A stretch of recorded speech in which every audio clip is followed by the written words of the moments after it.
என்றால் நம்முடைய பிள்ளைகளுக்கு பலவிதமான அமல்களையே சொல்லிக் கொடுக்கிறோம். நீ காலைச்சியா ஃபஜ்ர் கரெக்டா போயிடு, நீ லொஹருக்கு போணும், குர்ஆன் ஓதணும், இத்தனை ஜுஸ் ஓதணும், இன்னைக்கு ரமலானுக்குள்ள இத்தனை குர்ஆன் முடிக்கணும், இவ்வளவு பண்ணணும், இதையே திரும்ப திரும்ப சொல்றோமே தவிர அமல்களை பிள்ளைகளுக்கு அதை கஷ்டமாக கொடுக்க கூடாது. அமல்களை நாம் கொடுக்கும் பொழுது அவன் விருப்பமாக செய்ய வேண்டும். விருப்பமாக செய்யக்கூடிய பிள்ளைகளாக அமல்களை ஆக்கிவிட்டால் கண்டிப்பாக நாம் திணிக்க தேவையில்லை, அவர் தன்னாக அந்த பிள்ளை அமல்களை செய்வார். அப்போ விருப்பமாக செய்வதற்கு தான் பிள்ளைகளுக்கு என்ன வேணும்? தப்பா வேணும். அல்லாஹ்வுடைய பயம் வந்து விட்டது என்றால் எந்த பிள்ளையையும் இதை செய்ய வேண்டும் என்று கட்டாயப்படுத்துவது நம்முடைய பிள்ளைகளாக இருக்கட்டும், மனைவியாக இருக்கட்டும், யாராக இருக்கட்டும், கட்டாயப்படுத்த வேண்டிய தேவை கிடையாது. அந்த தந்தை கூப்பிட்டு சொன்னாரு,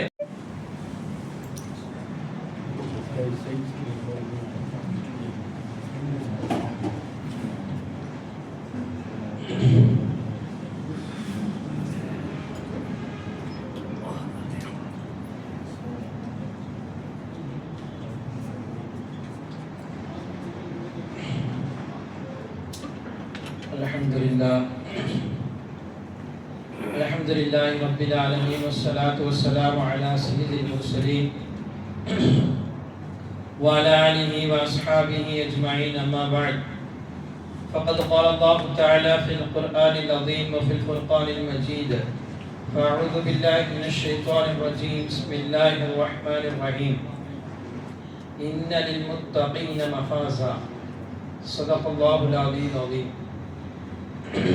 சகிக்குரிய அல்லாஹ்வின் அடியார்களே, அல்லாஹ்வுடைய மாபெரும் கிருபையால் இன்று ஓதிய சூறாக்களில் சூரா நபா, இந்த சூறாவில் அல்லாஹ் தஆலா ஒரு சிறிய ஆயத்து தான், ஆனால் மனிதனுடைய வாழ்விலே இது இல்லாமல் அவர் அல்லாஹ்வை அடைய முடியாது, இந்த விஷயம் இல்லாமல் அல்லாஹ்வை நெருங்க முடியாது என்ற அளவுக்கு அல்லாஹ் இந்த ஆயத்தை ஆக்கி வைத்திருக்கிறார். இன்னலில் முத்தகீன மஃபாஸா, இறையச்சமுடையவர்களுக்கு அல்லாஹ் வெற்றி என்று சொல்கிறார். இதற்கு அடுத்து வரக்கூடிய அடுத்தடுத்த ஆயத்திலே அல்லாஹ் தஆலா இறையச்சமுடையவர்களுக்கு நாளை சுவனத்தில் கிடைக்கக்கூடிய சுகபோகங்களை பற்றி பேசுகிறார். ஆனாலும் இந்த ஆயத்தில் இறையச்சமுடையவர்கள் என்று அல்லாஹ் யாரை சொல்கிறார்? குர்ஆனுடைய பார்வையில் அல்லாஹ் எவ்வளவு இறையச்சத்தை குறித்து பேசுகிறார். அந்த இறையச்சத்தினுடைய தன்மை நம்மிடத்திலே வருவதற்கு நாம் என்ன செய்ய வேண்டும்? இறையச்சம் உடையவர்கள் தம்முடைய வாழ்க்கையை எப்படி அமைத்துக் கொள்ள வேண்டும்? இதை குறித்தெல்லாம் இன்றைய தினம் பார்க்க இருக்கிறோம். இறையச்சம் என்றால் நமக்கு எல்லாம் தெரிந்ததுதான் அல்லாஹ்வுடைய பயம். இறையச்சத்தை குறித்து மட்டும் குர்ஆனில் சுமார் 250 இடங்களுக்கு மேல் அல்லாஹ் பேசுகிறார். தக்வா, முத்தகி என்றெல்லாம் பார்க்க போனால் இறையச்சமுடையவர்களாக நீங்கள் இருங்கள் இருங்கள் என்று பேசக்கூடிய இடம் குர்ஆனிலே 250 இடங்களுக்கு மேலே அல்லாஹ் பேசுகிறான் என்றால் இதுவே நமக்கு தெரிய வருகிறது அல்லாஹ் எந்த அளவுக்கு நம்மிடத்தில் இறையச்சம் வர வேண்டும் என்பதை விரும்புகிறார். தக்வா இல்லை என்று சொன்னால் நம் செய்யக்கூடிய அத்தனை அமல்களும் அல்லாஹ்விடத்திலே ஒரு கட்டம் வரும், உயரும், அதற்கு மேல் போய் சேருமா என்று சொல்ல முடியாது. தக்வா என்பது நம்முடைய அமல்களை அல்லாஹ்விடத்திலே எடுத்து காட்டக்கூடிய ஒரு மாபெரும் வஸ்து. சொல்ல போனால் தக்வா இல்லாமல் செய்யக்கூடிய எந்த அமலும் அல்லாஹ்விடத்திலே அவ்வளவு சீக்கிரம் ஏற்றுக்கொள்ளப்பட மாட்டார். அனைத்து அமலுடைய காரண கர்த்தாவாக இருப்பது தக்வா தான். அமலுடைய உயிர் நாடி என்பது தக்வா தான். அதனால்தான் அல்லாஹ் தஆலா எந்த அமலை செய்ய ஆரம்பித்தாலும் அந்த அமலுடைய கடைசியிலே நீங்கள் தக்வாவுக்காக இந்த அமலை செய்யுங்கள் என்று சொல்வார். இந்த அமலுடைய நோக்கம், இந்த அமலுடைய நோக்கம் என்றெல்லாம் அல்லாஹ் அந்தந்த அமல்களை சொல்லிவிட்டு கடைசியாக இந்த அமலை எதற்கு செய்ய சொல்கிறேன் என்றால் உங்களிடத்திலே தக்வா வருவதற்காக செய்ய சொல்கிறேன் என்று குர்ஆனுடைய வசனம் தொடர்படியாக நம்மால் பார்க்க முடியும். ஒரு சில வசனங்களை மட்டும் இங்கு சொல்லலாம். யா அய்யுஹன்னாஸ் உஅ்புது ரப்பக்கும் அல்லதீ خلقக்கும் வல்லதீன மின் கப்லிக்கும் லஅல்லகும் தத்தகூன். ஈமான் கொண்ட விசுவாசிகளே, உங்களுக்கு தொழுகை கடமை, உங்களுக்கு முன்னால் உள்ளவர்களுக்கும் அதுபோல தொழுகை கடமையாக இருந்தது. இந்த தொழுகையை நான் உங்களுக்கு விதித்தேன், லஅல்லகும் தத்தகூன், உங்களுக்கு தக்வா வருவதற்காக தொழுகையை நான் கடமையாக்கினேன். இஸ்லாமுடைய ஆரம்ப கடமை தொழுகை. தொழுகையை பற்றி பேசக்கூடிய ரப்புல் ஆலமீன் தொழுகையில என்ன ஓத வேண்டும், எப்படி தொழுக வேண்டும், எவ்வளவு செய்ய வேண்டும், என்னென்ன அமல்களாம் செய்ய வேண்டும், எப்போதெல்லாம் சொல்ல வேண்டும் என்பதையெல்லாம் சொல்லவில்லை. தொழுகையினுடைய நோக்கம் என்ன? நான் உன்னை எதற்காக தொழுக சொல்கிறேன்? ஒரே ஒரு விஷயம், நீ உண்மையான தொழுகையாளியாக இருந்தால் உன்னிடத்தில் தக்வா வந்திருக்க வேண்டும். இல்ல நான் தொழுகிறேன் இடத்திலே தக்வா வரவில்லை என்று சொன்னால் நம்முடைய அமல் தொழுகையாக இல்லை என்பதை புரிந்து கொள்ள வேண்டும். இதுல மாதிரி ஏராளமான அமல்களை அல்லாஹ் முன்வைத்து தக்வா வைத்து பேசுகிறார். குர்பானி கொடுக்கிறோம், லன் யனால அல்லாஹு லுஹூமுஹா வலா திமாஉஹா வலாக்கின் யனாலுஹு தக்வா மின்கும். அல்லாஹ் சொன்ன அந்த வார்த்தை பொதுவாக எல்லா மதங்களிலும் இந்த குர்பானி அறுத்து பலியிடுதல் இருக்கிறது. ஆனால் அவர்களுக்கும் நமக்கும் மத்தியிலே ஒரு பெரிய வித்தியாசம். அவர்கள் என்ன சொல்வார்கள், அந்த மாட்டுடைய இறைச்சியை இரத்தத்தை எங்களுடைய கடவுள் கேட்கிறார், அதை விரும்புகிறார் என்று பேசுவார்கள், தெளிவாகவே சொல்வார்கள். ஆனால் அல்லாஹ் என்ன சொல்கிறான், அதற்கு அப்படியே அல்லாஹ் மாற்றமாக பேசுகிறார். லையனால் அல்லாஹ் லுஹூமுஹா வலா திமாஉஹா வலாக்கின் யனாலுஹு தக்வா மின்கும். நீங்கள் அறுத்து பலியிடக்கூடிய பிராணியுடைய இறைச்சியோ இரத்தமோ அல்லாஹ்வுக்கு தேவையில்லை. அல்லாஹ்வுக்கு என்ன தேவை, உங்களிடத்தில் இருக்கக்கூடிய தக்வா தேவை. நான் சொன்னேன் என்றால் நீ செய்கிறாயா, நான் இதை செய்ய சொல்கிறேன், நீ கண்மூடி கொண்டு அதை செய்கிறாயா, இல்லை உனது அறிவை வைத்து இந்த அறிவினால் இது சரியா தவறா என்று யோசிக்கிறாயா என்று அல்லாஹ் பார்க்கிறான். வதஸவது ஃபஇன்ன கைர ஸாதி தக்வா. இதெல்லாம் ஃபர்லுகளை தொட்டு அல்லாஹ் பேசுறான்.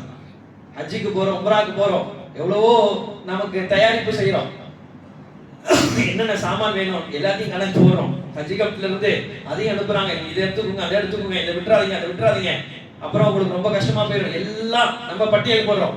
அல்லாஹ் ஒரே ஒரு விஷயத்தை வைக்கிறான், வைத்து நீங்க எதை எடுக்கிறீங்களோ எதை விடுறீங்களோ நீங்க கையில எடுத்துக்கக்கூடிய ஒரே ஒரு விஷயம் அல்லாஹ் சொல்றான், வதஸவது ஃபஇன்ன கைர ஸாதி தக்வா. நீங்கள் தக்வாவை முதலில் கையில் எடுத்துக் கொள்ளுங்கள், அதுதான் உங்களுடைய பிரயாணத்தில் ஆக சிறந்தது தக்வா தான். நீங்க எதை விட்டுமானும் சரி, தக்வா இல்லாமல் அங்க போய் வந்து விடாதீர்கள் என்னிடத்திலே என்று அல்லாஹ் தக்வாவை கொண்டு வாருங்கள் என்று ஹஜ்ஜிக்கும் உம்ராவுக்கும் அறைகூவல் என்று பேசுகிறார். இது அத்தனையும் தாண்டி நோன்பு காலத்தில் இருக்கிறோம், நோன்பு வைத்திருக்கிறோம். இந்த நோன்புக்கு தக்கவாறும் அல்லாஹ் சொல்லக்கூடிய வார்த்தை பலமுறை நாம் திரும்ப திரும்ப கேட்ட வார்த்தையும் அதுதான், குதிப அலைக்குமுஸ் ஸியாம் கமா குதிப அலல் லதீன மின் கப்லிக்கும் லஅல்லகும் தத்தகூன். உங்களுக்கு நோன்பு கடமை, உங்களுக்கு முன்னால் உள்ளவர்களுக்கும் இந்த நோன்பு கடமை. ஏன் இந்த நோன்பு கடமை? இந்த நோன்பின் மூலமாக உங்களுக்கு என்ன வர வேண்டும், லஅல்லகும் தத்தகூன், நீங்கள் இறையச்சம் உடையவர்களாக ஆக வேண்டும். குர்ஆனுடைய அடுக்கடுக்கான வசனங்களில் அல்லாஹ் திரும்ப திரும்ப சொல்லக்கூடிய வார்த்தை என்பது தக்வாதான். நோன்பு வைத்தேன், நோன்பு என்னை விட்டு கடந்து விட்டதே, நோன்பு கடந்த அடுத்த கட்டம் எனதிடத்தில் இருந்த தக்வா போனது என்றால் எனது நோன்பு எனக்கு அல்லாஹ்விடத்தில் ஏற்றுக்கொள்ளப்பட்டதா என்று சொல்ல முடியாது. அல்லாஹ் என்ன சொல்றான், நோன்பை வைக்க சொல்றதுக்கு காரணமே உங்களிடம் தக்வா வருவதற்காக வைக்க சொல்கிறேன். அப்ப அந்த தக்வா உங்களிடத்தில் வரவில்லை என்றால் அந்த நோன்புக்குடைய பிரயோஜனத்தையும் பலனையும் அல்லாஹ் எப்படி கொடுப்பார்? எனவே அனைத்து அமல்களையும் தாண்டி நம்மிடத்திலே தக்வா இருக்க வேண்டும், இறையச்சம் இருக்க வேண்டும். தக்வா என்ன, இறையச்சம் என்ன? அல்லாஹ்வை பயப்படுறதுன்னு சொல்றோம். எப்படி பயப்படுவது? சாதாரணமாக யோசிக்கலாம். இது அழகாக ஒரு பாடம் எடுத்துவார்கள் நடத்தி இது விஷயத்தில. ஒரு தந்தை, அவருக்கு ஒரு 3 பிள்ளைகள் இருக்கிறது. 2 மகன், ஒரு சின்ன பிள்ளை, ஒரு சிறுமி, இளையவன். இப்ப இந்த 3 பிள்ளையும் அந்த தந்தை அழைத்து சொன்னார், நான் உங்களுக்கு ஒரு கேம் வைக்கிறேன், நீங்க அதுல வின் பண்ணீங்கன்னு சொன்னா உங்களுக்கு ஒரு பிரைஸ் கொடுக்குறேன். தந்தை சொல்கிறார். பொதுவாக பிள்ளைங்க விளையாட்டுன்னு சொன்னா ரொம்ப ஆர்வமா இருப்பான். என்னப்பான்னு கேட்கிறான். எதற்காக சொல்ல வருகிறேன் என்றால், நம்முடைய பிள்ளைகளுக்கு பலவிதமான அமல்களையே சொல்லிக் கொடுக்கிறோம். நீ காலை இச்சியா ஃபஜ்ர் தொழுவ கரெக்டா போயிடு, நீ லொஹருக்கு போகணும், குர்ஆன் ஓதணும், இத்தனை ஜுஸ் ஓதணும், இன்னைக்கு ரமலானுக்குள்ள இத்தனை குர்ஆன் முடிக்கணும், இவ்வளவு பண்ணணும், இதையே திரும்ப திரும்ப சொல்றோமே தவிர அமல்களை பிள்ளைகளுக்கு அதை கஷ்டமாக கொடுக்க கூடாது. அமல்களை நாம் கொடுக்கும் பொழுது அவன் விருப்பமாக செய்ய வேண்டும். விருப்பமாக செய்யக்கூடிய பிள்ளைகளாக அமல்களை ஆகிவிட்டால் கண்டிப்பாக நாம் திணிக்க தேவையில்லை, அவர் தன்னாக அந்த பிள்ளை அமல்களை செய்வார்.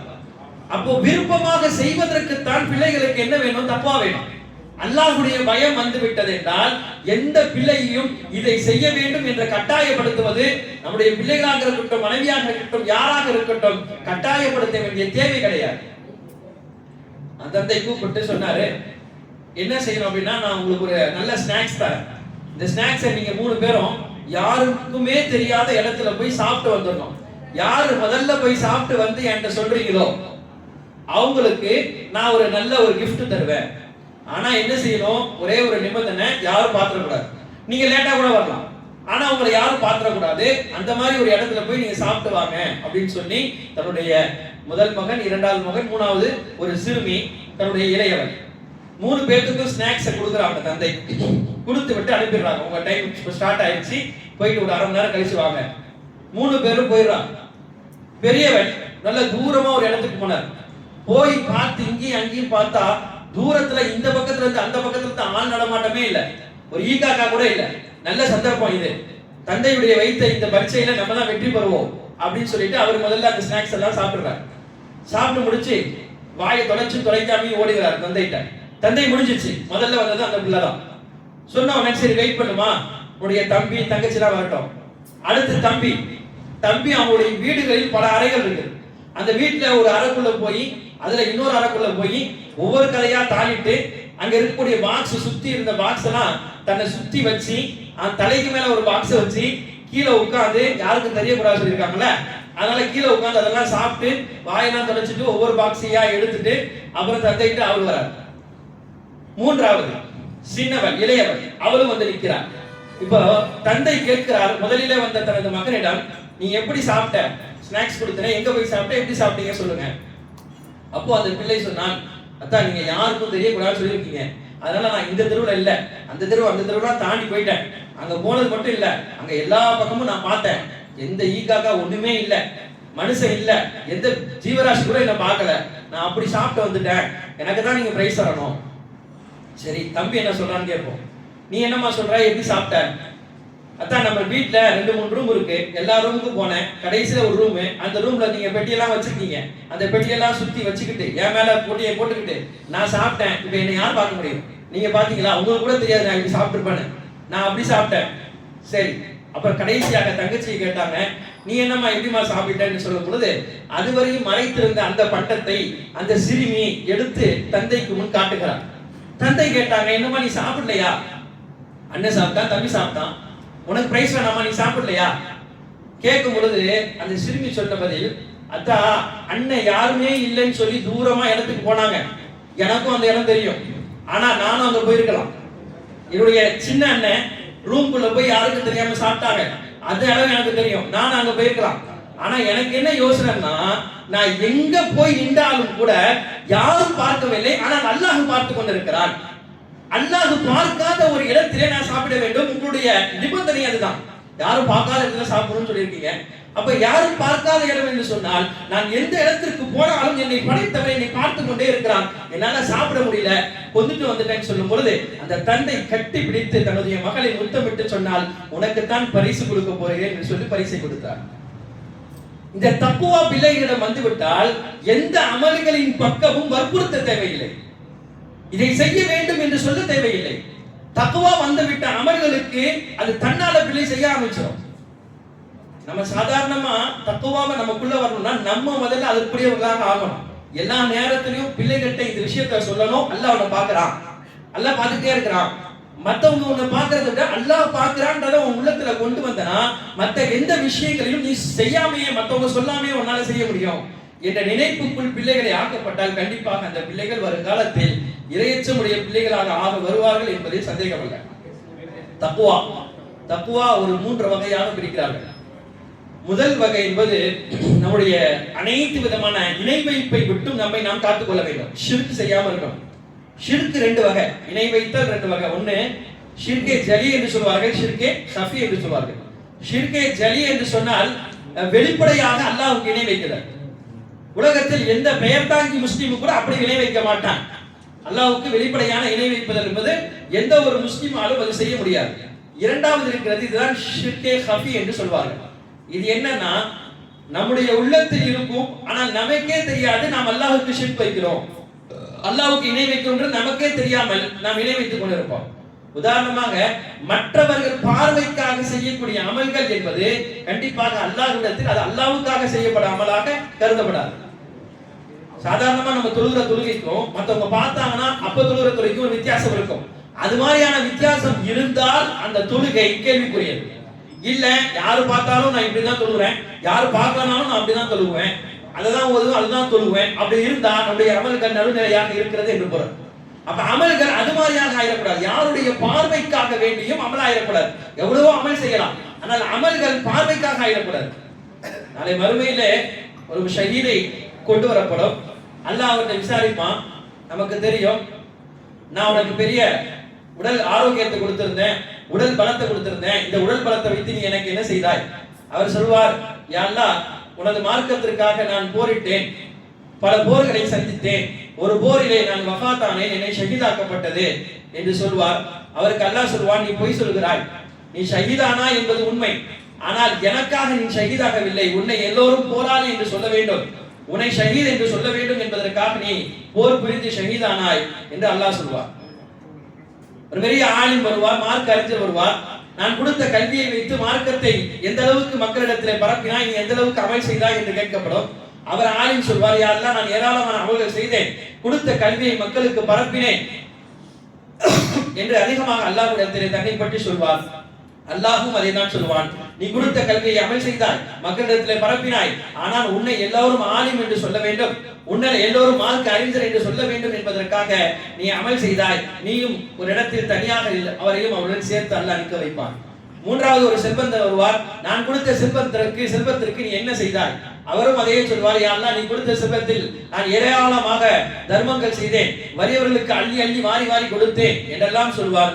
உண்மை, நீ கொடுத்தாய், ஆனால் நீ எனக்காக கொடுத்தவில்லை, நீ உன்னை செல்வந்தன் என்று சொல்ல வேண்டும், உடையாளி என்று எல்லோரும் புகழ வேண்டும் என்பதற்காக செய்தாய் என்று அவரையும் அல்லாஹ் தள்ளி வைப்பான்.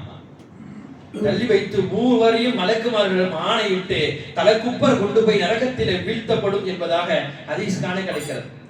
அதாவது எவ்வளவு அமல்கள் அல்லாஹ்வுக்கு நான் செய்கிறேன் என்பதை விட முக்கியம், யாருக்காக நான் அமல் செய்கிறேன், எதற்காக அமல் செய்கிறேன்.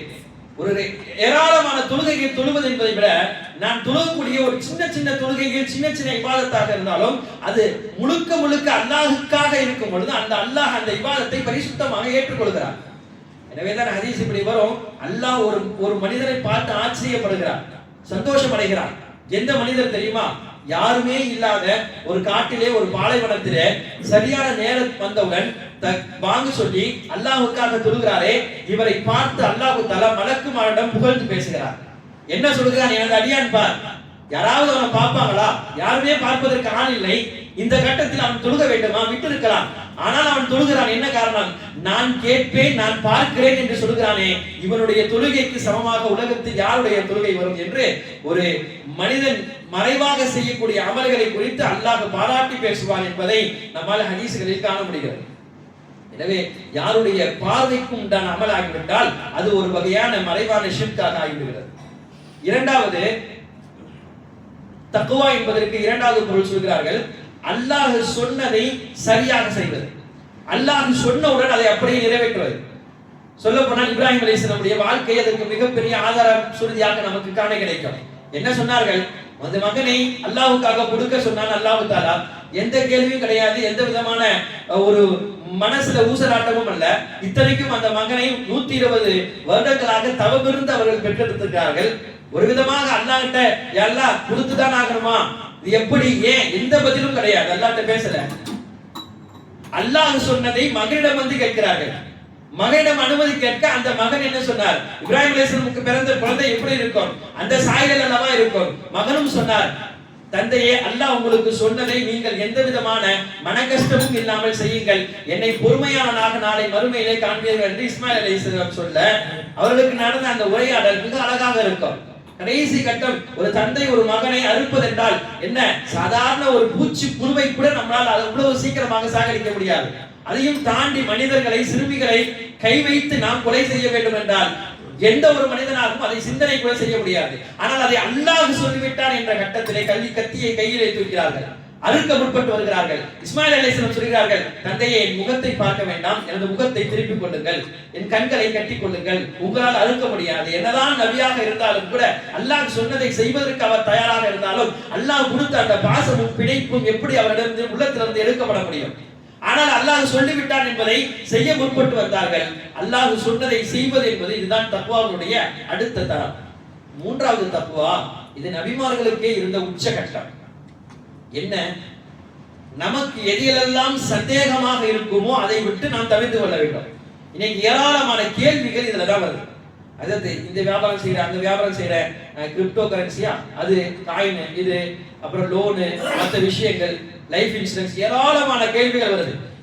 அது அப்போ அப்படி இருந்துச்சு சார். இப்போ இது கொஞ்சம் மாறி இருக்கு, இந்த மாதிரி இருக்கு, அப்ப இந்த மாதிரி இருந்தா கூடுமா, இப்படி இருந்தா கூடுமா, கொஞ்ச நேரம் அசத்தே ரொம்ப நேரம் யோசிச்சு நான் மசாலா பார்த்துட்டு வந்து சொல்றேன் என்று அந்த அளவுக்கு ஆக்கப்படும் பொழுது நம்ம அதை கேள்வியா கொண்டு வர தேவையில்லை, அதை விட்டு ஒதுக்கணும், அவ்வளவுதான். எந்த விஷயத்தில் நமக்கு சந்தேகம் இருக்குமோ, இது ஷரியத்தில் கூடுமா, இது ஹதீஸ்களில் கூடுமா என்பதை தெளிவாக ஹதீஸ் தெளிவாக ஆக்குகிறது. தெளிவில்லாமல் இருக்கக்கூடிய சந்தேகங்கள் எல்லாம் ஹதீஸ்களை அதெல்லாம் முத்தஷபஹாத், அது சந்தேகம். அந்த மாதிரி சந்தேகத்தை நீங்கள் என்ன செய்ய வேண்டும், அதற்குள் நுழையாமல் இருக்க வேண்டும். அதுதான் தக்வாவினுடைய உச்சம்.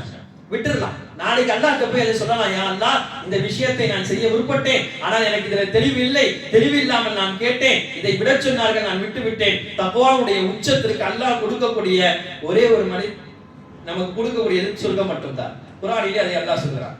எனவே நம்முடைய வாழ்நாட்களுடைய காலத்தில் தக்குவா என்ற இந்த அமல் வந்துவிட்டால் அடுத்தடுத்து அல்லாஹ் நம்முடைய வாழ்நாட்களிலே அனைத்து காரியங்களும் இலகுவாக்குவான். நாளை மறுமையிலே தக்குவா உடையவர்களுக்கு என்று தனியாக அல்லாஹ் இருப்பிடத்தை வைத்திருக்கிறார். சஹாபாக்களுடைய வரலாறு எல்லாம் எடுத்து பார்க்கலாமே, உள்ளம் நிறைய தக்குவா இருந்துச்சு. அந்த சஹாபாக்களுடைய வீடு மட்டும் ஏன் அப்படி இருந்தது, அவருடைய அமல்கள் ஏன் அவ்வளவு இருந்தது என்றெல்லாம் யோசிக்கிறோமே, அதற்கு ஒரே ஒரு காரணம், அவரிடம் தக்குவா இருந்தது. ரசூலுல்லாஹ் இப்படியே சொல்வார்களே, உமர் உங்களை பார்த்தால், உங்களை பார்த்தவுடன் ஷைத்தான் இந்த தெருவிலே நீங்கள் நடந்தால் அந்த தெருவில் ஓடுகிறார். ஷைத்தான் இந்த அளவுக்கு உமர் ரலியல்லாஹுவை பார்த்து ஓடுவதற்கு என்ன காரணம், அந்த உமர் ரலியல்லாஹு அன்ஹு அல்லாஹ்வை கவனித்து அவ்வளவு பயப்பட்டார்கள். அல்லாஹ்வை பயப்படுபவனுக்கு உலகத்தில் அனைத்தையும் அல்லாஹ் பயப்பட வைக்கிறார். அல்லாஹ்வை பயப்படாதவனுக்கு ஒரு இரவில் நடந்து போனாலும் ஒரு மரத்துடைய இலை அசைந்தாலும் கூட பயம் வருகிறது. என்று சொல்வார்கள். அப்ப அல்லாஹ்வுக்கு பயந்தவனுக்கு உலகத்தை அனைத்தையும் அல்லாஹ் தஆலா அவனுக்கு பயப்பட வைக்கிறான். அல்லாஹ்வை பயப்படாதவனை அல்லாஹ் தஆலா கண்டிப்பாக வேறு வஸ்துக்களின் மூலமாக அவனை பயப்பட வைக்கிறான். உமர் ரலியல்லாஹு அன்ஹு உச்சகட்ட தக்வா. அவர்கள் எடுத்த அத்தனை குடும்பத்தை சேகரித்ததும், அவருடைய குடும்பத்தினுடைய உறுப்பினர்களாக யாரையெல்லாம் எடுத்தார்களோ அவர்களையும் தக்வா உடையவர்களாகவே தேடி தேடி பிடித்தார்கள். உமர் ரலியல்லாஹுடைய ஆட்சி காலத்தை பற்றி நாம் சொல்ல தேவையில்லை. இந்தியாவினுடைய சுதந்திரம் வாங்கி கொடுத்தார் காந்தி என்று சொல்கிறோம். மகாத்மா காந்தி தன்னுடைய வரலாறு புத்தகத்தில் எழுதுகிறார், நான் ஒரு ஆட்சியை நிறுவ வேண்டும் என்று ஆசைப்படுகிறேன். அந்த ஆட்சி இஸ்லாமுடைய இரண்டாவது கலிஃபாவான உமருடைய ஆட்சியாக இருக்க வேண்டும் என்று தன்னுடைய கனவை எடுத்து சொல்கிறார் காந்தி. தனது வரலாற்று புத்தகத்தில் பதிவு செய்யப்பட்டிருக்கிறார். அவ்வளவு நீதமான ஆட்சி உமருடைய ரலியல்லாஹுடைய ஆட்சி காலமாக இருந்தால் அவர் எவ்வளவு தக்வாவுடையவர்களாக இருந்திருப்பார்கள். உமர் ரலியல்லாஹு எப்பவுமே இரவு நேரத்தில் அப்படியே சுத்தி அந்த நகரை சுத்தி ரோந்து போவார்கள். ரோந்து போகக்கூடிய நோக்கம் என்னவென்றால், தன்னுடைய ஆட்சியுடைய நிலைமை குறித்து அவர்கள் தெரிந்து கொள்வதற்காக போவார்கள். பொதுவாக நம்மள்ட்ட பேசுறவங்க எல்லாமே நம்மள புகழ்ந்து தான் பேசுவாங்க. ஆனா வெளியே போய் பேசும்போது தான் சொல்லுவாங்க, அவரா என்ன சும்மா எதையாச்சும் பேசிட்டே இருப்பாரு, இப்படி நம்மளை பத்தி வெளியே தான் பேசுவாங்க. இது நமக்கு முன்னால வந்தவங்க நம்ம மாதிரி ஆளே இல்லைன்னு பேசுவாங்க. அதனால உமர் ரலியல்லாஹு யாரையும் உட்கார வச்சு ஆட்சி எப்படி இருக்கு நேரா கேட்கவே மாட்டாங்க. கேட்டா இப்படி பொய் சொல்லுவாரு, வேற ஏதாச்சும் இல்லாததை சொல்லுவாருன்னு சொல்லி உமர் ரலியல்லாஹுடைய வழக்கம் இதுதான். இரவு நேரங்களில் தன்னுடைய ஆட்சி குறித்து யாரெல்லாம் எங்கெல்லாம் பேசிக் கொண்டிருக்கிறார்களோ அதை கேட்பதற்காக அப்படி ரோந்து போவான். அப்படி போய் கொண்டு இருக்கக்கூடிய நேரத்திலே கையில ஒரு அதிகாரியும் கூட்டு போவான். அது மாதிரியான நேரத்துல தான் ஒரு வீட்டில இருந்து சத்தம் வருகிறது. தாய் சொல்கிறாள், அம்மா இன்னைக்கு பால் ரொம்ப கம்மியா இருக்கு, அதனால நீ என்ன செய்யணும்னா கொஞ்சம் தண்ணி அதிகமா கலந்துரு பால்ல என்று தாய் சொல்கிறார். மகள் சொல்கிறார், என்னம்மா சொல்றீங்க, இப்படி செய்யலாமா, இது உமர் ரலியல்லாஹுடைய ஆட்சி காலம் இல்லையா? ஒவ்வொரு நாளும் உமர் ரலியல்லாஹு கடைசி நேரத்திலே இரவிலே தந்தூரம் போட்டுக்கொண்டு வருகிறார் அதிகாரி. யாரும் பாலிலே நீங்கள் தண்ணீரை கலந்து விட வேண்டாம் என்று சொல்லுகிறார், ஞாபகம் ஊட்டுகிறார். அதை மீறி நாம் இவ்வாறு செய்வது என்பது உமர் ரலியல்லாஹுடைய ஆட்சி காலமாச்சே என்று சொல்லும் பொழுது தாய் சொன்னால், என்ன உமர் என்ன பார்த்துட்டா இருக்காரு, இல்ல உமருடைய அதிகாரி வந்து இந்த நேரத்துல பாக்குறாரா, யாரு பாக்குறா, செஞ்சு ஒரு நாள் 2 நாள் தானே விட்டுருங்க பாத்துக்கலாம் என்று தாய் சொல்கிறார். மகள் சொன்னால், யாரு பார்க்காவிட்டாலும் அல்லாஹ் பார்க்கிறார், அல்லாஹ் பார்க்கும் பொழுது நான் எப்படி செய்வேன், நான் அதை செய்ய முடியாது என்று இந்த சத்தங்கள் மட்டும் கேட்கிறது. உமர் ரலியல்லாஹு அதிகாரி விட்டு வீட்டுக்கு வெளியே நிற்கிறார்கள்.